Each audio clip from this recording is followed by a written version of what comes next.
Anda kembali bersama kami di Jendela Istana. Pemirsa, melalui ekonomi yang berlandaskan nilai-nilai Pancasila, Presiden Prabowo Subianto menegaskan komitmennya menghadirkan keadilan sosial, pemerataan kesejahteraan, dan kedaulatan ekonomi nasional.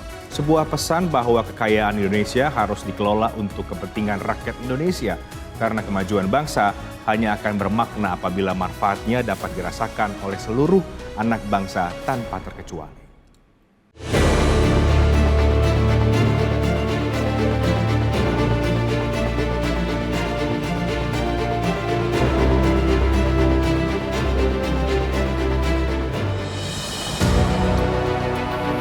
Di tengah melimpahnya sumber daya alam yang dimiliki Indonesia, masih banyak rakyat yang berharap hidup lebih sejahtera, memperoleh pekerjaan yang layak, pendidikan yang baik, serta kesempatan yang sama untuk berkembang.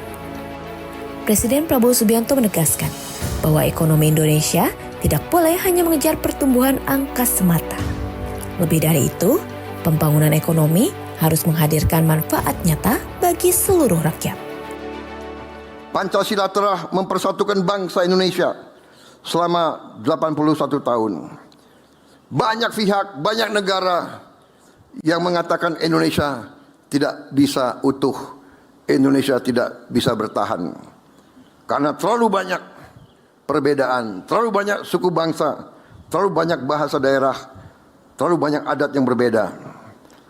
Tapi kita buktikan hari ini, kita masih menjadi bangsa yang utuh.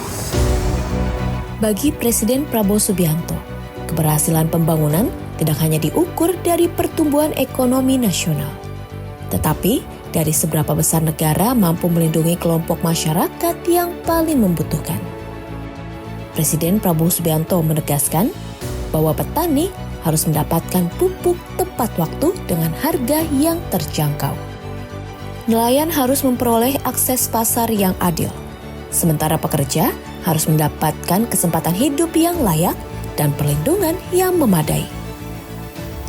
Pesan tersebut menggambarkan bagaimana ekonomi Pancasila berupaya menghadirkan keadilan bagi seluruh lapisan masyarakat. Tidak hanya bagi mereka yang memiliki modal besar, tetapi juga bagi rakyat kecil yang menjadi tulang punggung bangsa. Ketika kita menjalankan Pancasila secara sungguh-sungguh di bidang politik, di bidang hukum, di bidang sosial, di bidang budaya, dan terutama di bidang ekonomi, saya yakin Indonesia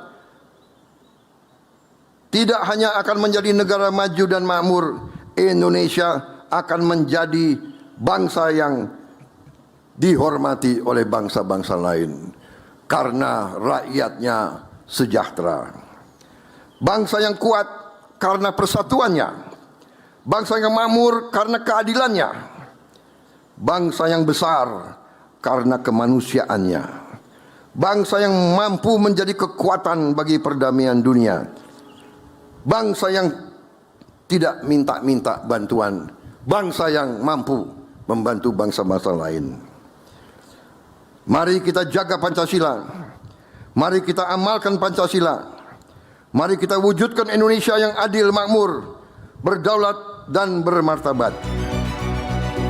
Presiden Prabowo Subianto menegaskan bahwa Indonesia harus memiliki kedaulatan ekonomi yang lebih kuat. Salah satunya melalui penguatan tata kelola sumber daya alam nasional. Untuk mewujudkan tujuan tersebut, Presiden Prabowo Subianto saat ini menjalankan berbagai langkah strategis, mulai dari kebijakan ekspor satu pintu, hilirisasi industri, hingga penguatan pengelolaan devisa hasil ekspor. Langkah-langkah tersebut dilakukan agar nilai tambah kekayaan alam Indonesia dapat dinikmati di dalam negeri. Menciptakan lapangan kerja baru, meningkatkan investasi, serta memperkuat kemampuan ekonomi nasional menghadapi persaingan global. Saudara-saudara, apa arti ekonomi berdasarkan Pancasila? Pertama, ekonomi yang religius, ekonomi yang berkemanusiaan, dan ekonomi yang memperkuat persatuan nasional. Kita percaya bahwa kekayaan alam bukan sekedar komoditas ekonomi,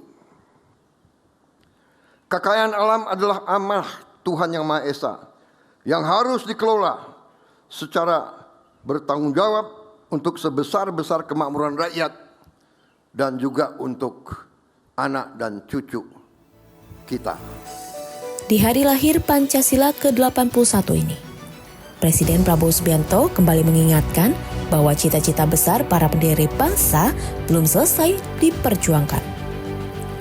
Indonesia yang adil dan makmur bukanlah mimpi, tetapi tujuan yang harus diwujudkan bersama. Melalui ekonomi Pancasila, Presiden Prabowo Subianto berupaya memastikan bahwa setiap tetes kekayaan bangsa dapat menjadi sumber kesejahteraan bagi seluruh rakyat Indonesia.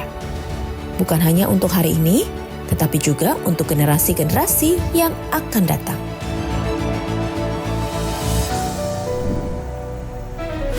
Ya pemirsa, rangkaian laporan agenda Presiden telah kami sajikan untuk Anda. Terima kasih telah menyaksikan Jendela Istana. Jangan lupa untuk menyimak kembali acara ini esok hari di jam yang sama, tentunya hanya di Garuda TV. Kini saatnya saya Reinhard Sirait pamit undur diri. Terima kasih, sampai jumpa.